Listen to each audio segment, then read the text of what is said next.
èrò ìyà ẹ bá mi kára Amẹ́ríkà kí n lọ sẹlibrétì ọlọ́jọ́ bíi tòní.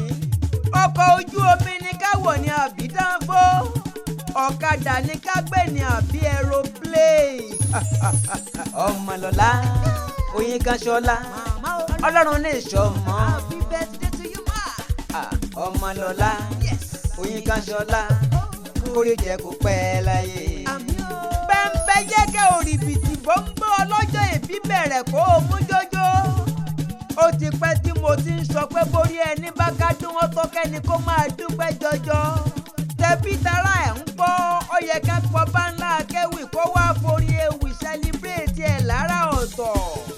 Ọgọ́ mọ̀gán lọ́gọ́ láńgá, ògo yín kí kankan sọ́gọ́ láńgá, ògo lúkú wàgà lógó ń gún sọ́gọ́ mọ̀ngán. Ọmọlọ́lá Oyinkanṣọ́lá Olúwa ní sọmọ ní sọjọ́ bí lónìí. Friday ọgbọ̀njọ́ oṣù karùn-ún May 30 ọdún 2025 ó tó ká wá bá wọn dúpẹ́ kọrin ayọ̀ sí Olódù tó máa rè. Ọbańlá Akéwì sóòtún dé. Ẹ ti mọ̀ mí látàná kó tó dòní. Igbe àràbà èèjọ tòró fó rárá. Ọlá igbe kíkí olóògbùrò òjò tẹyẹkẹyẹ nínú oko. Tó bá jẹ́ ká kọrin ewì sí tí orin ìkìlọ̀. Ká kọrin ewì gbóríyìn fún ìyàn ẹni tó ń ṣe rere. Sẹlibrétì ẹni àtàtà tó ń sọjọ́ ìbí tó ń sohun re. Wàsíwísù ká ò sí mọ́ rárá. Wọ́n ní Ọbańlá Akéwì ní paramount king fún gbogbo Akéwì káàfàtà. Òní ń wó sẹlibrétì ìyá àtàtà tó lórí pípé. Àfíjú abo ẹlẹ́rìn èyẹ tó fẹ́ gbogbo mùtúmùwà. Ọmọlọ́lá Oyinkanṣọ́lá Olúwa ní sọmọ. Akíkanjú obìnrin àtàtà tó níwà tó nínú mímọ́. Olùfẹ́ àṣà àti èdè Yorùbá. Ọ̀jọ̀gbọ́n nú ẹntátémẹ́ǹtì tó ṣàrà ọ̀tọ̀. Màmá ó yá òní lọ́jọ́ òbí rẹ bẹ̀rẹ̀ mọ́lẹ̀ kó o mú jójó. Pakuru mọ́ dansia ó plé ó yá máa dá múṣòmúṣò ìwọ lọ́lọ́ ní ojàre. Káì ta ló sọ bẹ́ẹ̀ náà? Ta ló sọ pé kò sálága àdúró MC obìnrin tó ta wọ́n yọ l'Amẹ́ríkà? Ẹ má jẹ́ ń gbọ́ bẹ́ẹ̀ mọ́. Oyinkanṣọ́lá Ọmọlọ́lá òun ni gbogbo ayé ń pè lásìkò tá a wà yìí. Tọmọdé tàgbà takọtabo tó bá ti jòyè tó lówó tó lọ́rọ̀ ńlẹ̀ yìí ni wọ́n ti mọ sáfíìsì ẹ̀ wọ́n fi fún ní nọ́mbà 1 tó ṣàrà ọ̀tọ̀.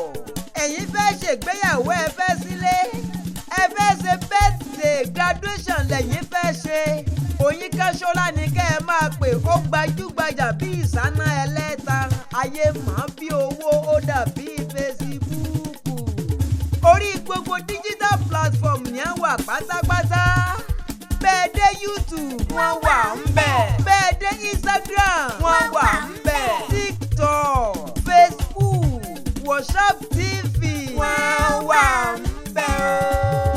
Ọmọlọ́lá Oyinkanṣọ́lá ni ẹ wá kàn níbẹ̀. Ayẹyẹ yóò di gbajúgbajà kárí ayé. Wọ́n máa gbọ́ nílé, wọ́n máa gbọ́ lóko, wọ́n máa gbọ́ lẹ́sẹ̀ kúkú dé dọ́nà tó jìn. Ó yá back to the track ọlọ́jọ́ ìbí ìyá mi àtàtà. Ọmọlọ́lá Oyinkanṣọ́lá ẹ máa dá gọ̀jọ̀gọ̀jọ̀. Ìbànújẹ́ ayé ò ní kàn yín, ẹ ò ní róńgbé sọnù bí ò ṣe bí ọmọ. Níjú ebi ń palẹ̀ ẹ̀yin ò ní sí nílé, níjú ebi ń pọ̀nà ẹ ò ní rìn lọ́nà.